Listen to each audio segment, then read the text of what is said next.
سب کے لیے ایک خاص پیغام۔ ہمیں کبھی اس پیغام پر سمجھوتا نہیں کرنا چاہیے کہ تمام انسانوں کو نجات پانے کے لیے خداوند یسوع مسیح پر ایمان لانے کی ضرورت ہے۔ میں مشل ہوں۔ پطرس رسول نے اس اصول پر عمل کیا۔ ایک بار جب وہ خدا کے فضل کو سمجھا، اپنے مرنے تک اس نے اس اصول پر عمل کیا، اور آپ جانتے ہیں کہ وہ کیسے مرا۔ ٹھیک ہے، تاریخ ہمیں بتاتی ہے یا روایات ہمیں بتاتی ہیں کہ اسے الٹا صلیب دیا گیا۔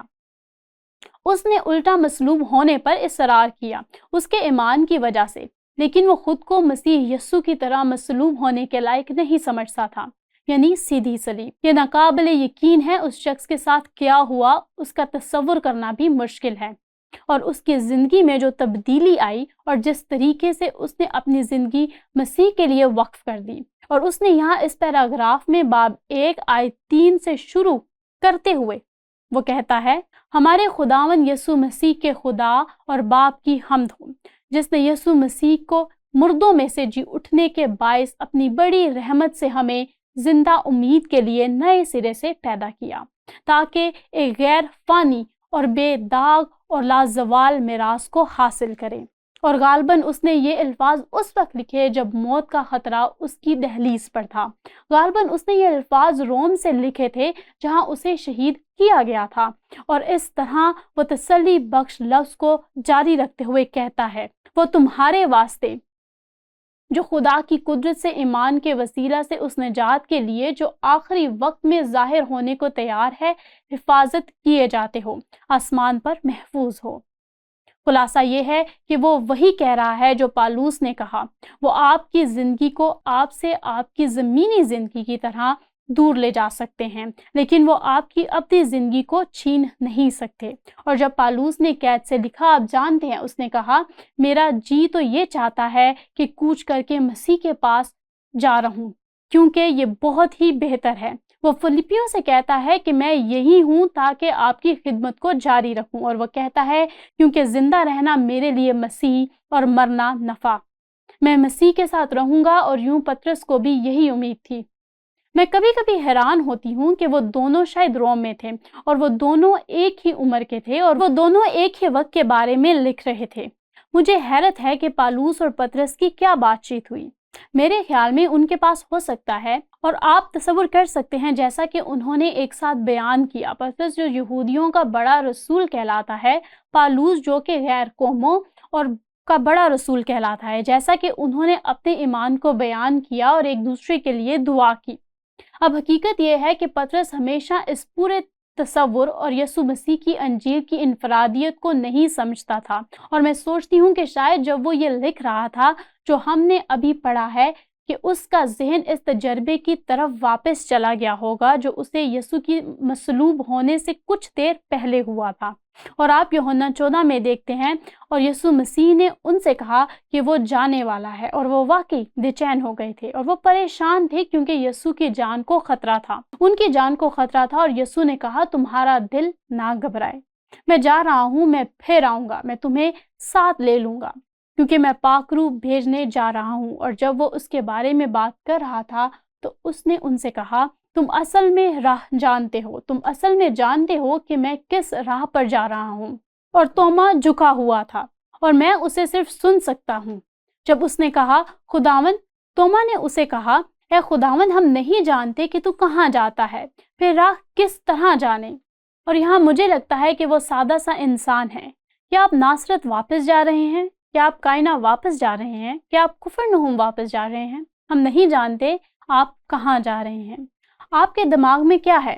اور ظاہر ہے وہ گھبرائے ہوئے اور خوف زدہ تھے۔ اس نے شاید سوچا، ٹھیک ہے، یسوع یروشلیم چھوڑنے والا ہے اور وہ گلیل واپس جانے والا ہے، اور اس کو اندازہ نہیں تھا کہ یسوع کیا بات کر رہا ہے۔ کیا غور کریں کہ یسوع نے اس سے کہا، راہ میں ہوں۔ اب یہ پطرس اور توما اور تمام رسولوں کے لیے بالکل نیا تصور ہے۔ وہ انہیں بتانے کی کوشش کر رہا تھا کیونکہ وہ سمجھ نہیں پائے، کم از کم ابھی تک نہیں، راہ اور حق اور زندگی میں ہوں۔ اور پھر یہاں یہ مضبوط بیان ہے، کوئی میرے وسیلہ سے باپ کے پاس نہیں آتا، اور یہ ایک خاص پیغام ہے، اور یہ خدا کے بیٹے یسوع مسیح کی طرف سے آیا۔ پطرس کو اس وقت بالکل سمجھ نہیں آیا، لیکن وہ اسے سمجھنے والا ہے، اور پاک روح کے نازل ہونے کے بعد اور اس کے بعد جب اس نے یروشلم میں انجیل کی منادی شروع کی، ان کو اصل میں حراست میں لینے کے بعد، اور جب سنہیڈرین یہودی رہنماؤں نے کہا تم یہ کس کے اختیار سے کر رہے ہو، اور انہوں نے صرف ہیکل کے دروازے میں ایک آدمی کو شفا دی تھی، پطرس نے جو وہاں وہ یہ ہے اور کسی دوسرے کے وسیلہ سے نجات نہیں، کیونکہ آسمان کے تلے آدمیوں کو کوئی دوسرا نام نہیں بخشا گیا جس کے وسیلہ سے ہم نجات پا سکیں۔ اور اس طرح آخرکار پطرس اس خصوص پیغام کو سمجھ گیا۔ اب اس وقت لگا، کیونکہ شروع میں اس کا خیال تھا کہ راہ صرف یہودیوں کے لیے ہے، اور حقیقت میں اسے پینتیکوس کے 5 سال بعد پاک روح کے نزول کے بعد یہ سمجھ آیا کہ یسوع مسیح تمام دنیا اور تمام لوگوں کے لیے مرا، بلکہ صرف یہودیوں کے لیے۔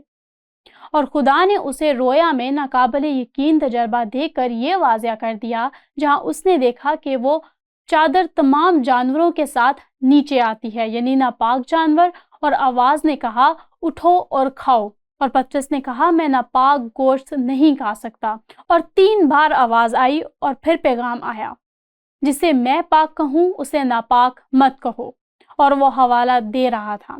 ہمیں ناپاک کا حوالہ دیا گیا، ہم میں سے جو غیر قوم ہیں، اور اس طرح یہاں پطرس سوچ رہا ہے آپ جانتے ہیں میں ان لوگوں کا حصہ ہوں جو پاک ہیں۔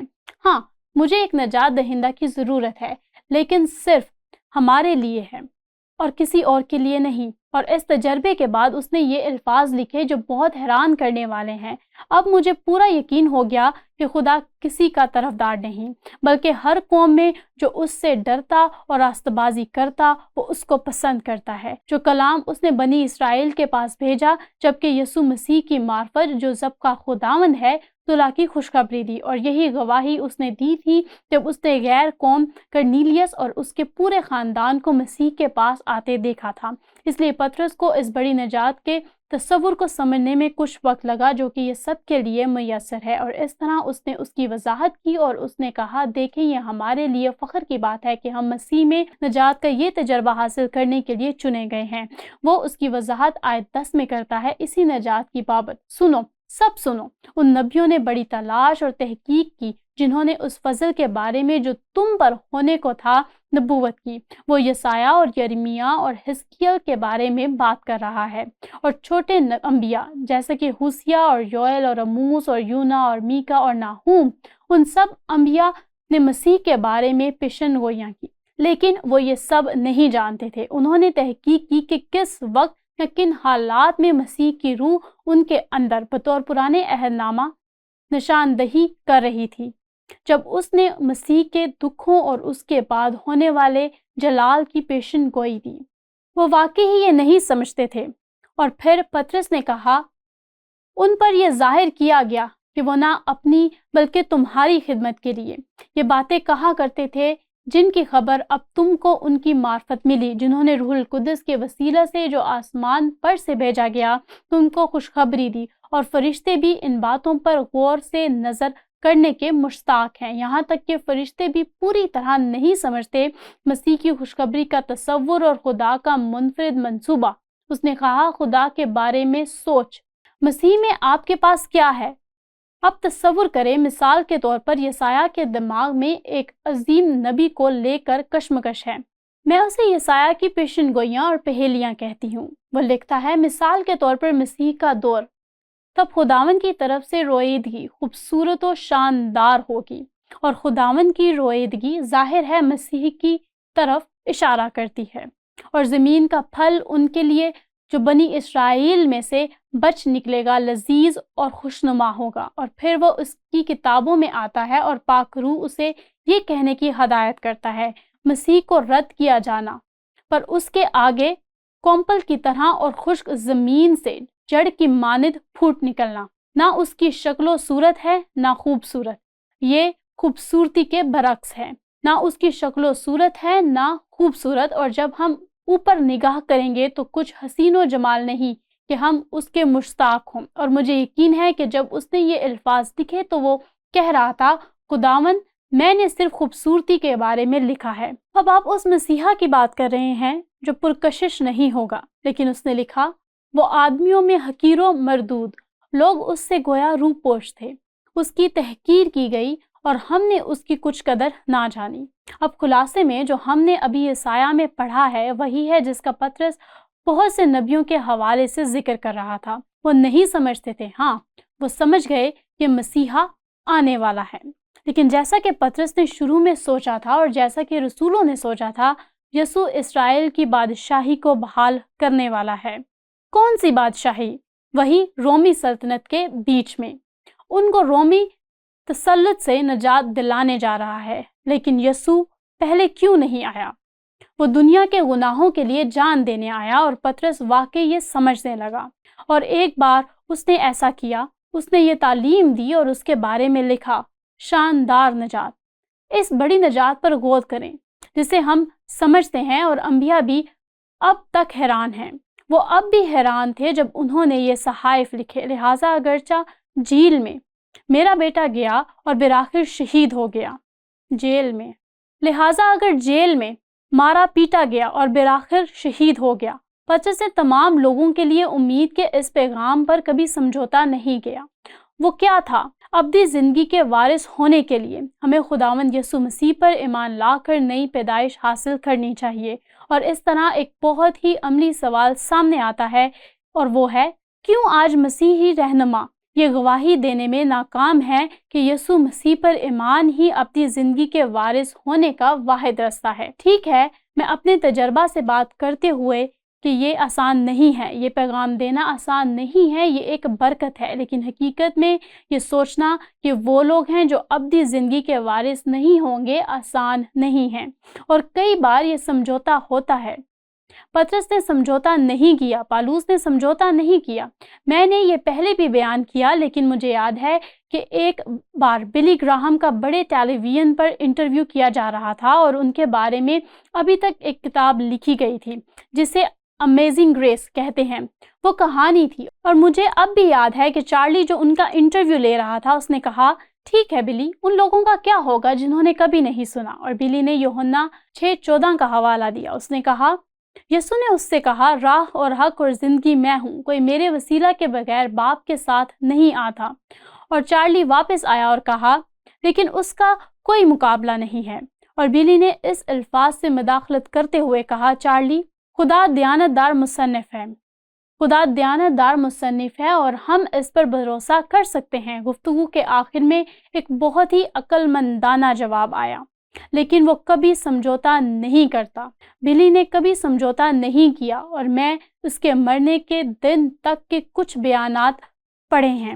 اس نے کبھی اس پر سمجھوتا نہیں کیا۔ در حقیقت اس کی زندگی کے آخری ایام میں اس نے یوحنا 6:14 کے اس پیغام پر زور دیا۔ کچھ ایسے ہیں جنہوں نے کہا اس نے سمجھوتا کیا۔ میں نے بلی کے حالیہ بیانات پڑھے ہیں، میں نے سچائی پر سمجھوتا نہیں کیا، اور اس لیے یہاں اصول ہے جو بہت اہم ہے۔ ہمیں کبھی اس پیغام پر سمجھوتا نہیں کرنا چاہیے کہ تمام انسانوں کو نجات پانے کے لیے خداوند یسوع مسیح پر ایمان لانے کی ضرورت ہے۔